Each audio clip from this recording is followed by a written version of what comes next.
Thanks, Mr. Singham. Assalamualaikum, selamat pagi, good morning. Saya kenal Mr. Singham I think about 15 years sudah lah. And trust me, he is a very knowledgeable person in OSH. Trust me, okay? So ask him as many questions as you like lah. Alright, so first of all, thank you very much to Smart College for inviting me untuk kita share berkenaan dengan Petronas Chemicals, macam mana kita manage OSH. Dan mungkin ada sebenarnya daripada practices tu you guys boleh ambil sebagai best practices lah. Alright, dan saya akan terangkan proses kita, apa yang kita terlibat, what are the risks, what are the hazards and everything, and how we control, insyaAllah. Right. So first of all, let me introduce myself. Saya Wan Muhammad Syuhaidi bin Manjib, currently head of HSC Department, Health Safety and Environment Department for Petronas Chemicals Ethylene Sdn Bhd and Petronas Chemicals Polyethylene Sdn Bhd. Right. Okay, I'll be sharing on our experiences in managing OSH. Cuma dekat plan normally kita panggil sebagai HSC. We combine with environment sekali lah. Alright. This is my presentation outline. Saya susun ikut MS 1722. You guys familiar dengan MS 1722?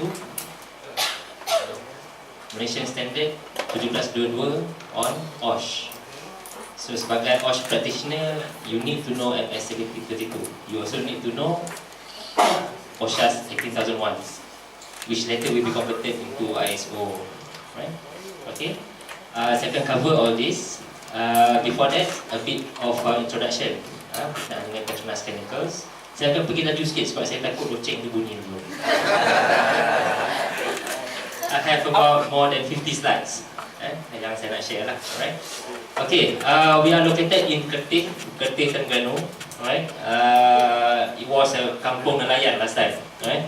And we transformed back in 1984. Right? And this is how Kertih looks like now.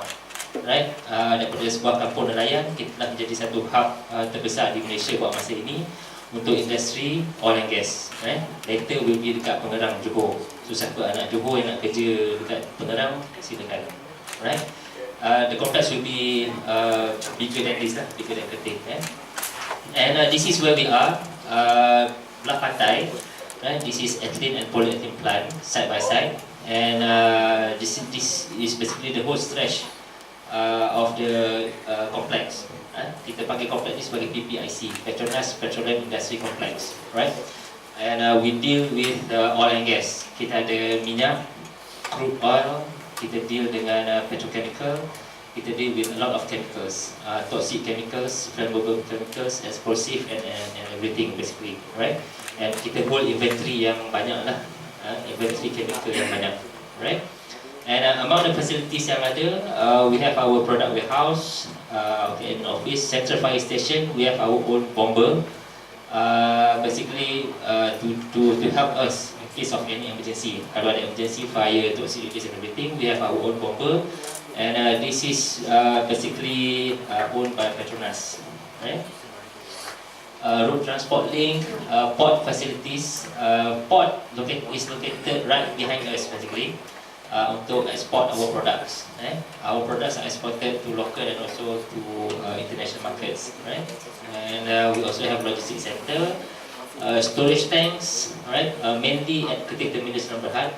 This is yang saya mention tadi. Kita hold inventory of chemicals yang sangat banyak. You guys familiar dengan CMAH regulation? CMAH regulation. Okay, sebagai OSH practitioner, you also need to know about CMAH regulation, Control of Industrial Major Accident Hazard. Ini ada dalam exam nanti kan? Dalam exam, right? So CMAH regulation, need to know. Because bila kita hold certain amount of chemicals, they akan fall under that regulation, and there are things that we need to do, right? We also have our central utility facilities, housing, railway. This one no longer in use, plastic park, and also central water supply. So this is basically Kertih. This is basically Kertih, right? About ethylene and polyethylene, this is basically our vision to be the preferred supplier of ethylene and polyethylene. Kita ada dua produk which is ethylene and polyethylene, delivering best in class performance. And to achieve our vision, we have come up with our mission. We are a business entity generating value to our stakeholders. And being Petronas, our biggest shareholders is basically the government of Malaysia lah, the government of Malaysia. And for Petronas Chemicals, we are public listed. Kita di-listkan di bursa. And we are committed to deliver quality products and services through commercial and operational excellence. And number three is specific untuk OSH. We have put our commitment on OSH dalam kita punya mission. We are responsible and caring towards our customers, employees, community and environment. So this is basically our commitment, right? So sebagai OSH practitioner, kita kena translate this, kita kena committed, right? And this is our management team, headed by our CEO, Ayan Eddy, Hajar Rosbina, and 8 department under her, basically operations, ethylene, polyethylene, myself, maintenance, operational excellence, technical, HR, and finance. These are basically the management team of PC ethylene and polyethylene. Okay, about ethylene, how we produce ethylene, right? A lot of processes involved, right? Kita ambil gas ethane. Gas ethane dalam bentuk gas lah. Gas ethane adalah gas yang mudah terbakar, mudah meletup, alright? And we are taking ethane from Petronas Gas Berhad. First masuk ke acid gas removal, basically to remove CO2 and other acid gases lah, sulfur and everything. And kita akan masukkan kepada cracker. Yang ni kita panggil sebagai cracker, furnace. Furnace macam kita tahu adalah satu tempat yang panas lah, sangat panas. We are operating at 1100 degrees Celsius, 1100 degrees Celsius. So kalau kita buka pit hole ni, memang nampak api lah, dan bahan dia memang panas, right? So that's why we need to control, right? And then kita akan masuk ke quench tower, compressor. This is the main driver for ethylene plant. And after that kita akan masuk ke chilling train. Chilling train is what we call as cold box. Cold box, kotak sejuk. Kalau sini kita operate dekat 1100, dekat sini kita operate dekat minus 160 degree C, minus 160, di bawah paras beku lah, di bawah paras beku. So bila kita operate dekat high temperature, very high temperature, very low temperature, of course dia ada hazard dia, ada bahaya dia. Terlalu sejuk pun tak boleh juga. And in fact kalau ada surface yang terlalu sejuk tu macam ais, kalau kita pegang, kita boleh, tangan tu boleh terlekat, lekat, right? Panas, I think we all know lah, right? And then we got our first product, which is hydrogen. Hydrogen is highly flammable, sangat mudah terbakar. Dia ada very low auto ignition temperature, right? So silap kalau keluar sikit dia akan terus terbakar. Api dia waktu siang tak nampak sebab dia warna biru. So again, important for us to control, right? Kita akan masukkan kita ni ethane gas tadi untuk separation and purification before we make ethylene. Okay, so ethylene is our product and we have our own storage tank. Kita hold volume dalam lebih kurang 10,000 metric ton, right? So this is basically ethylene process. Polyethylene, dia different sikit. We did a lot dengan chemicals kat sini. We did a lot dengan chemicals, catalysts and additives. We have two trains. The first process is basically kita make our own catalyst preparation unit, and we deal a lot dengan toxic chemicals. Toxic chemicals, as we know, akan ada impact kepada manusia lah, whether dia carcinogen, corrosive and everything, right? And kita akan masukkan dekat feed preparation unit. This is where we inject ethylene yang kita produce tadi tu. Kita akan masukkan ke pre-polymerization unit, pelletizer unit. These three processes is basically for us to make daripada gas and catalyst tadi jadi solid, dia jadi pellet. Dan dia bentuk akhir dia adalah dalam bentuk pellet. Dia panggil ibu plastik. Nanti saya akan tunjuk gambar dia. And then seterusnya ke bagging unit. Bagging unit hazard dia lain pula.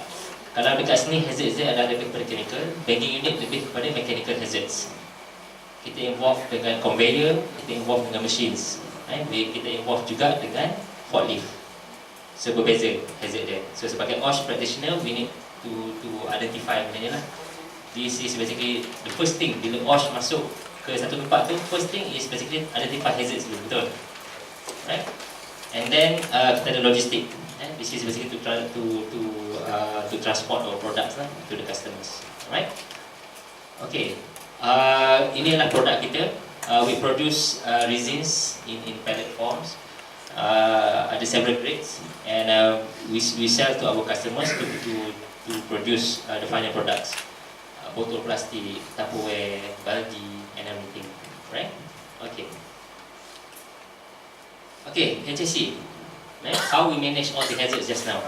Because the processes itself involved in a lot of chemicals, involved dengan temperature yang berubah-ubah, very high temperature, very low temperature. So safety is very important. Because otherwise kita akan tambah statistik yang presented by Encik Singgah tadi. We do not want that. We do not want to contribute to the statistic just now. So that's why we need to manage HSE very well. Right? The first thing is basically policy. Policy. We have our own policy on HSE. This is basically part of regulatory requirement, of course. But the most important thing is nak get management punya commitment. And we have several policies on HSE. The first one, the top one is basically HSE policy itself. And kita ada juga Plan and Facility Risk Management Policy. Why kita ada risk management policy? Because the risk is high. Betul. The risk is very high. The risk is very high for people working in the industry. And this is our policy. Summary. This is our commitment from extracted from the policy. The first one, our commitment is basically zero non-compliance to regulatory requirement. Sebagai OSH practitioner, this is number one. Pastikan kita comply kepada regulatory requirement. Untuk kita comply kepada regulatory requirement, kita sebenarnya tahu apakah regulatory requirement tersebut, undang-undang dia. SIMAH regulation, class regulation, Akta FMA, Safety Health and Welfare dan sebagainya. Kena tahu. Kita kena tahu. So that should be our first commitment. Komitmen kedua, zero injury. No, ada certain akan letak sebagai zero LTI. Zero LTI is basically number of MC. But zero injury, kalau boleh tangan tak ada yang luka lah, walaupun sedikit. Kita cuba. Alright. No adverse impact to the environment, no property damage, and commitment towards continual improvement. This is important. HSE is a journey. HSE is a journey, not a destination. Dia adalah satu perjalanan. Dia bukan kita dah sampai pada satu tahap safety itu kita rasa okey, kita dah sampai situ. Tak. Ialah satu perjalanan. Okay? So jangan penat. Jangan penat. Bila kita involve dalam OSH, kita jangan penat. So that's why continual improvement is very important. Right? Ini polisi-polisi lain yang kita ada.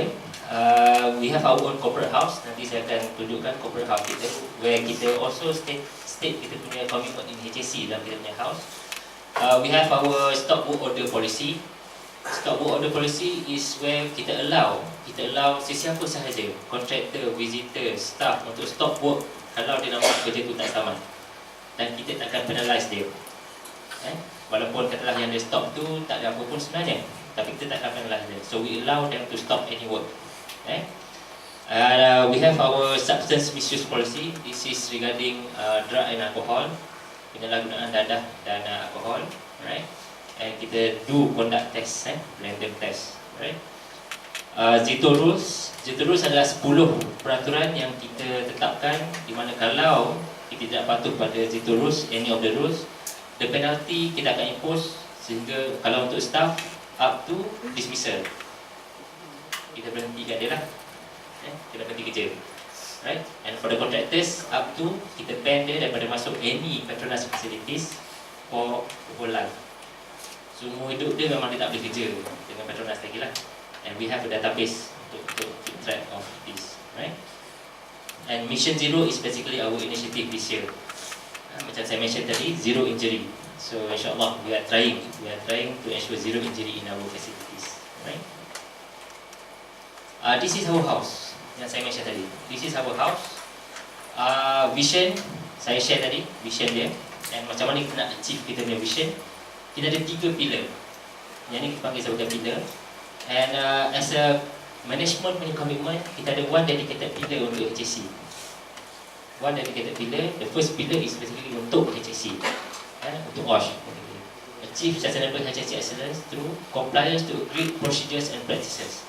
Ini termasuk dalam regulatory requirement, HSC procedures, the standards dan sebagainya. Penting. OSH is about you comply dengan legal, you comply dengan standards, and you comply with procedures. Itu. And the procedure can be continually improved. Right? So, this one number one. And risk-based approach. OSH is also about risk. Semua benda yang kita buat adalah risk. Okay? Semua benda yang kita buat. Mr. Singham bagi tahu tadi, bila kita masuk ke mall, the first thing yang kita buat apa? Tengok barang ke? Tengok buka. Exit keluar. Tengok exit keluar ke? Ataupun tengok escalator tu selamat tak selamat? Tengok orang. So, okay. So, sebagai OSH practitioner, kita kena tune balik. Everything must be risk-based. Kita naik tangga. Naik tangga, whether kita pegang tak rail tu? Pegang. Kalau pegang, bagus. Okay. Mr. Adnan, you have a very good student. Pegang. Right? Because the risk is there, basically. The risk is there. Kalau you slip, jatuh, memang habislah. Right? We had one case not in ethylene and polyethylene lah, in Petronas. Jatuh tangga, sama, tak pegang railing, baru ambil air semayang basah, dia jatuh, patah tangan. Patah tangan. Just as simple as that. So that's why always, as simple as pegang railing tu, right? Kau will never know. Right? So that's why a risk-based approach. In any decision yang kita nak buat, always assess the risk. Gunakan HIRAC method tu. HIRAC method, I think, I hope semua orang tahulah. HIRAC tahu HIRARC. Right? Pernah dengar Itu pun soalan exam tu.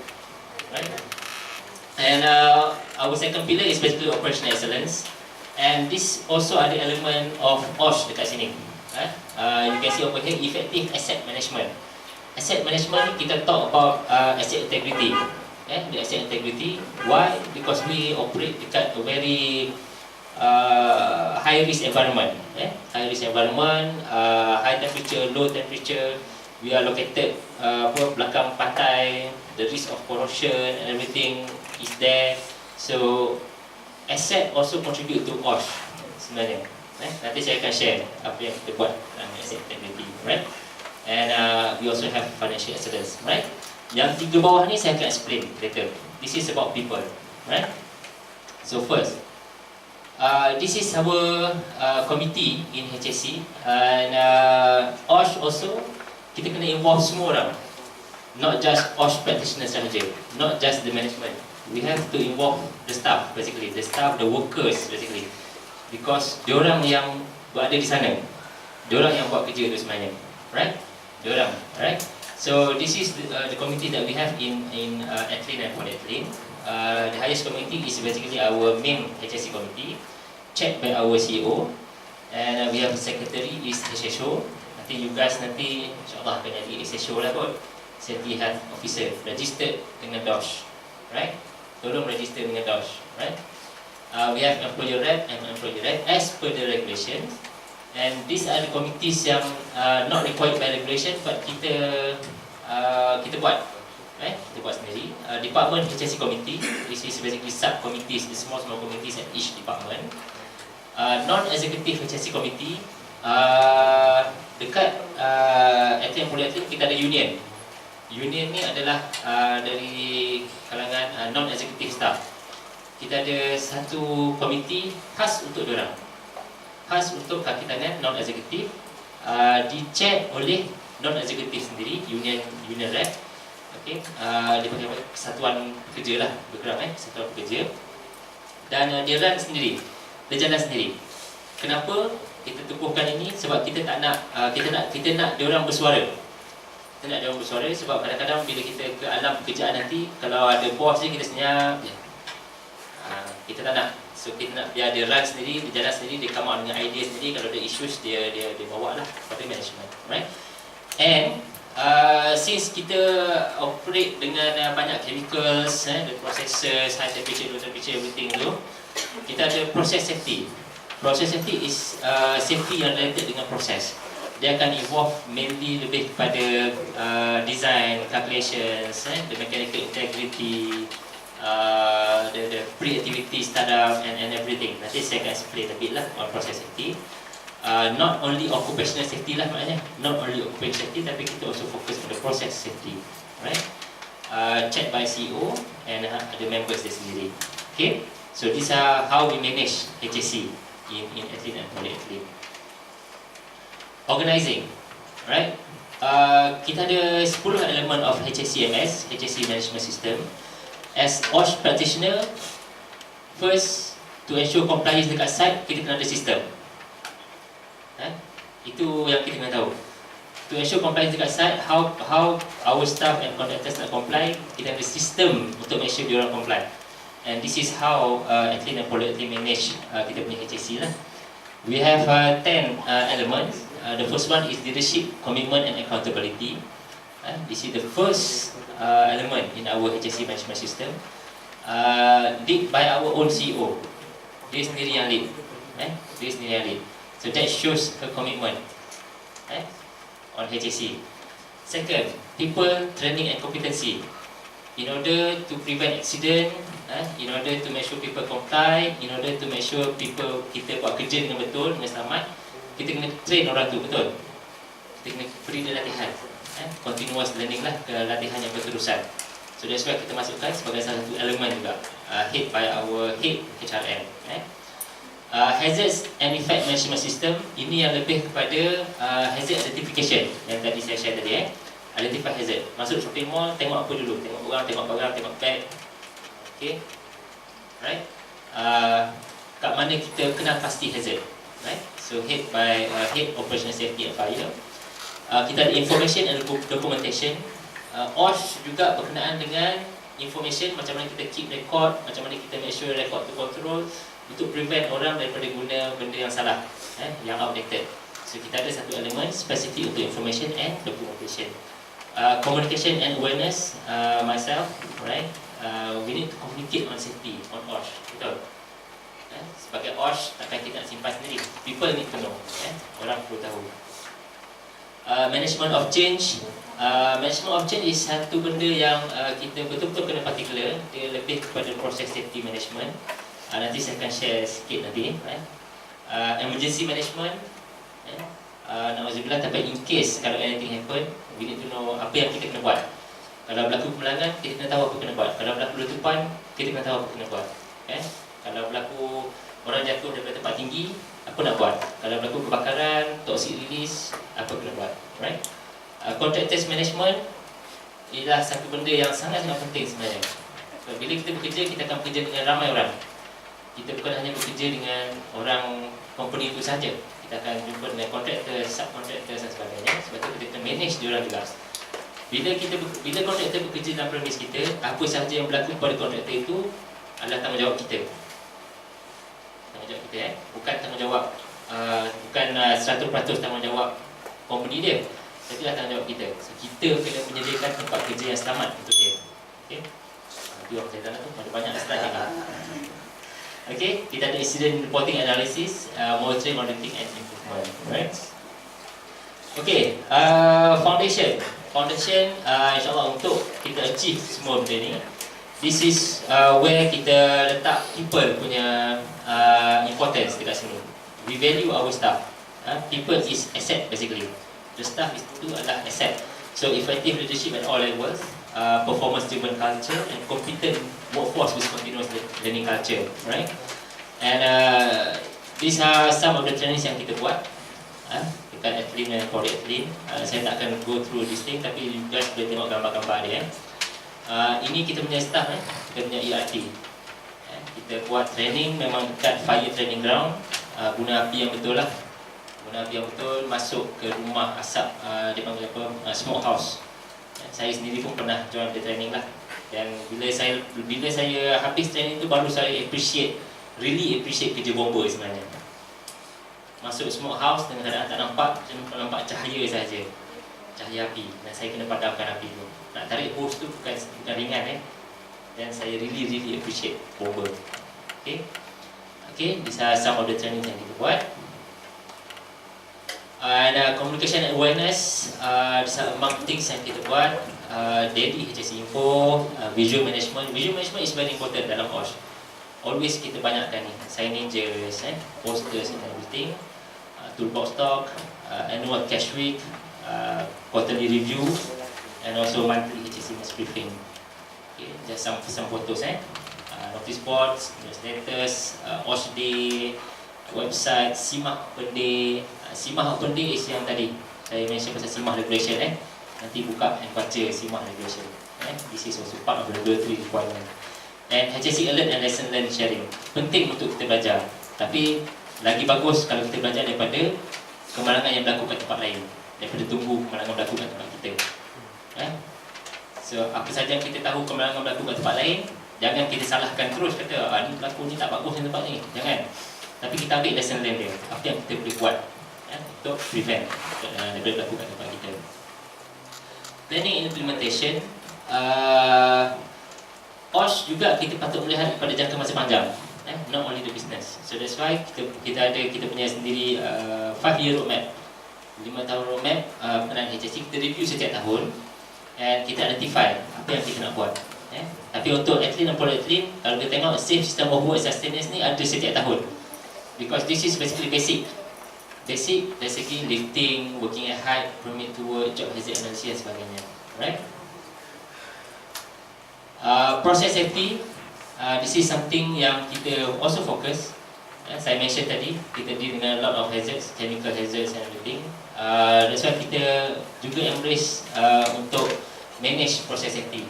And kita ada elemen, 8 elemen of process safety. Kita map juga dengan HSCMS, HSC Management System dia sekarang. Right? So this is where kita tak hanya fokus kepada occupational safety. Kita fokus juga pada process safety, sebab beza antara process safety dengan occupational safety adalah occupational safety dia kerap berlaku, betul? Kalau tengok statistik tadi, dia kerap berlaku, tapi the injury ataupun the mangsa tu tak ramai, seorang, dua, tiga, something. But process safety jarang berlaku, tapi kalau dia berlaku, dia akan melibatkan ramai orang, beratus-ratus orang. Kita tengok insiden yang berlaku di Bhopal, Chernobyl, tolong tengok balik, itu semua adalah process safety incident, right? Kita juga ada roadmap untuk process safety, similar, kita treat sama dengan HSC yang kita manage. Dan yang ini adalah dari segi asset integrity yang saya mention tadi, asset integrity. So kita manage our asset as part of kita punya HSC juga. Kita manage dia punya integrity dia, kita treat dia sama penting macam HSC. Because ini, kalau kita tak jaga benda ni, ini akan ada potensi untuk menyebabkan process safety incident, right?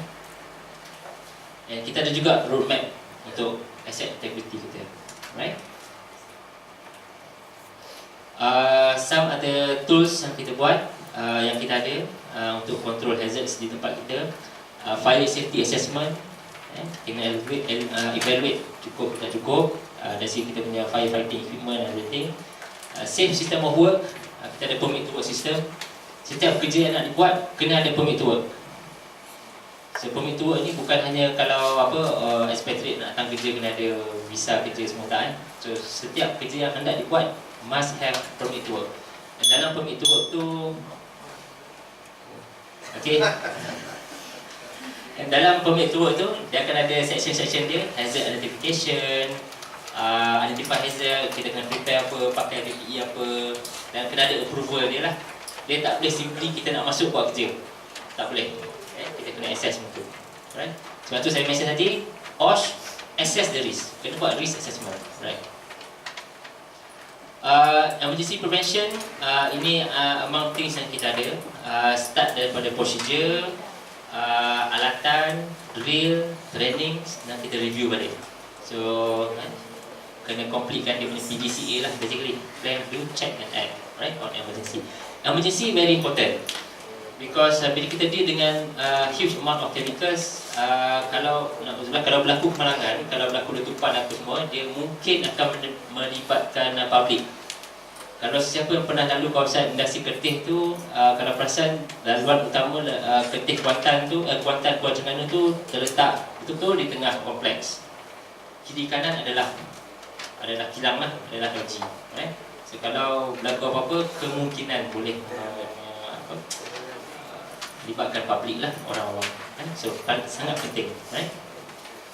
Okay, ini beberapa gambar on apa yang kita buat on emergency preparedness, program-program yang kita ada, incident action plan untuk membantu kita. Kalau berlaku apa-apa, kita tahu apa yang kita ada, apa yang kita kena buat. Because kalau berlaku insiden, the first thing is panic. Betul. Alhamdulillah, walaupun kita kata jangan panic. So panic. So that's why to avoid panic, kita ada incident action plan. Right? Okay, yang lain lagi kita ada ni sistem head count system is very important. Dalam OSH, you kena tahu head count system. Pernah ada satu kejadian bila berlaku kecemasan, kita akan berkumpul di assembly area.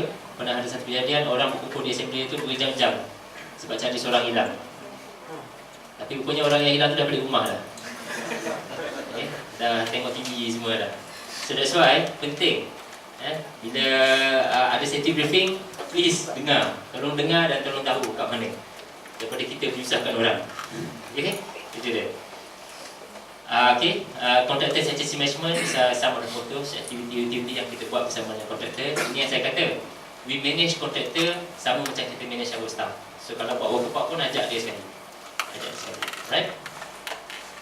Ini masa kita punya turnaround, kita involve dalam lebih kurang 5,000 contractors pada masa tu. Okay, dah nak habis dah assurance, right? This is basically to close the loop. To close the loop, kita kena close the PDCA tu, plan to check and action. Kita kena evaluate apa yang kita buat tu efektif ke tak efektif, supaya kita tak shock sendiri. So kita ada Tier 1, Tier 2 and Tier 3 assurance program yang kita panggil. So Tier 1 adalah yang kita buat sendiri. Yang kita buat sendiri berdasarkan checklist. Kita ada checklist dia, involvement dia daripada top management sampailah ke operator, technician dan semua orang akan involve dalam kita punya Tier 1 tadi. Tier 2 lebih kepada assessment bebas lah. Dia independent audit.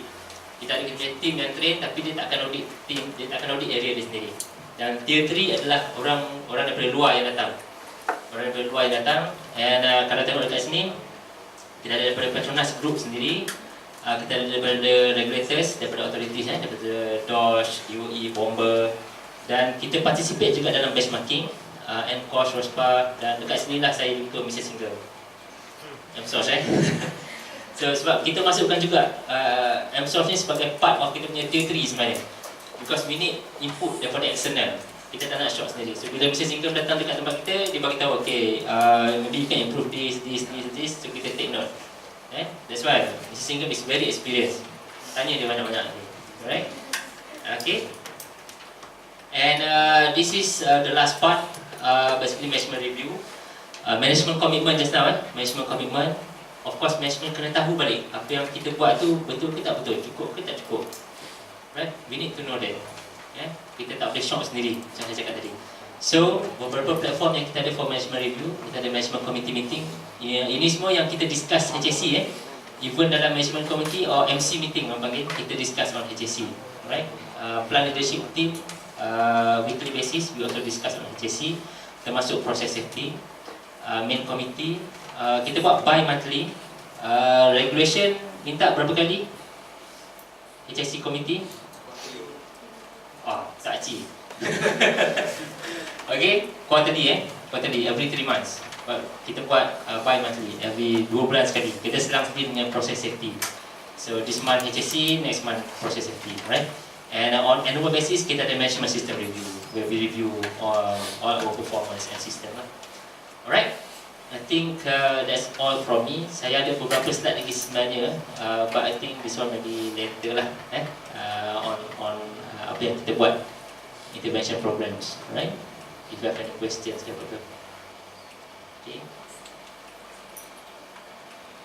Okay. Alright, I think that's all from me. Thank you very much. I hand back to Mr. Singham.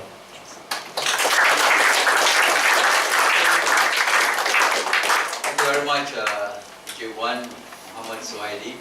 You has been a very, very insightful presentation. You would agree.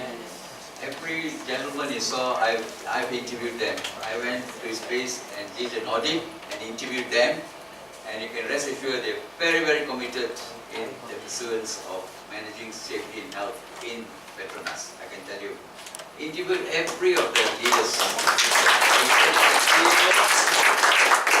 Including the CEO and of every 10 people you saw I've interviewed.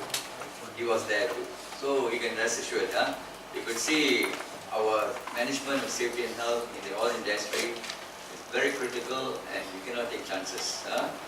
In fact, Chief Muhammad Suhaili has given us a very interesting presentation on how OSH, the best practice on OSH has been carried out to prevent accidents.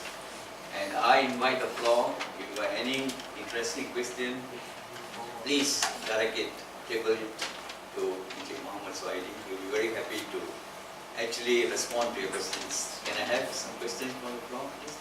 Come. Thank you. Can you have the mic? You want or is it audible? Okay. Please. Thank you. Assalamualaikum sir. Morning. About Zeto rules. Kan sir, kalau seorang tu dia langgar Zeto rules tu kan, dia boleh buang kerja kan? Salah satu Zeto rules tu siapa? Okey, terima kasih soalan. 10 Zero Rule tu kita pilih berdasarkan risk lah, berdasarkan risk dan berdasarkan analisis yang kita buat. Yang mana area yang high risk dan yang mana area yang selalu orang tak comply. Dua benda, Dan antaranya adalah non-compliance to PTW, ketidakpatuhan pada PTW. Saya bagi tahu tadi, kalau kita nak buat kerja apa-apa dekat dalam kita punya proses area, kita kena ada permit to work. Dia tak boleh simply masuk plant buat kerja. So kalau dia bekerja tanpa permit to work, itu adalah pelanggaran kepada Zero Rule. Dan kita ada juga Zero Rule berkenaan dengan isolation. Saya mention tadi kita deal dengan bahan-bahan kimia, temperature tinggi, rendah apa semua. Sebelum kita buat kerja apa-apa, kita kena pastikan isolation dia mengikut standard. Kena totally isolate. Pernah dengar insiden yang berlaku di Johor, saya rasa 2 tahun lepas, 2 years ago, yang letupan tu. Baca paper sebagai OSH, kalau benda berita macam tu keluar kat newspaper, benda tu yang sepatutnya attract our attention dulu lah. Jangan baca yang by pop apa semua tu, hip-hop hiburan tu. Okay, so kemalangan tu terjadi disebabkan oleh ada hot work, kerja hot work dekat atas. Kerja hot work ni adalah kerja yang melibatkan sumber api, welding, grinding, yang mana bila kita buat kerja tu keluar percikan api, contohlah antaranya. Dan dekat bawah tu suddenly ada kerja buat blinding. Blinding tu adalah di mana kita nak betul-betul isolate pipe tu lah. So dalam pipe tu ada bahan, contohnya bahan mudah terbakar, dalam kes ni bahan mudah terbakar. So kita kena pastikan dalam tu kosong, baru kita isolate. Macam mana kita nak pastikan dia kosong, ada method dia lah, guna gas meter dan sebagainya. So kalau kita tak pastikan isolation tu betul, itu pun termasuk dalam Zero Rules. Dan Zero Rules yang lain ada 10 ada 10. As simple as bila kita memandu, kita tidak dibenarkan menggunakan handphone. Kena pakai seatbelt dan kena ikut speed limit. Dan kalau kita tak patuh pada benda tu, itu pun termaktub dalam Zero Rules. Kalau ditangkap, tindakan pertama dia ada step dia lah. Dia ada step dia, potongan gaji, digantung, and up to dismissal. Okay. Terima kasih Wan. I think time is okay Wan. Okay, you have a question? Okay, can okay. You don't have a question? Okay. So I think the time also, we may know if there's a lunch session, you are not precluded from not asking questions. If you have any questions, please table it to each one. He will actually respond. 2 more things before I conclude this session on one. Number 1 here is why all companies and all over the world trying to go for this chemical process. Logically speaking, I think one, I like to tell this open secret, 1 gallon of oil that you buy in the service station will cost you maybe 5 ringgit, 1 gallon, 5 ringgit. Whereas we produce 1 gallon of petrol, we can produce 33 shirts. 33 shirts. That means even $10 one shirt, $330. 33 shirts for 1 gallon of petrol. That's the reason why we're going chemical. BP has a lot of chemicals, so is Petronas, so is Shell, so is Exxon. So that's the reason, that's the commercial outfit. Why Petronas is going to chemical, so is BP. It is a value-added product. It's quite big. 33 shirts for 1 gallon instead of you buying 1 gallon and maybe if you got BMW, you only use 10 kilometers a day. You just waste. That's the reason why you go. The other important thing I want to share with you is polyethylene. As you know, till now they have very good record. They have, I think, no major incident. No major incident. Have been carried on very well. So with that, I would like to thank Encik Mohd Zuhaidi again, and I would like to invite the floor to give him another round of applause.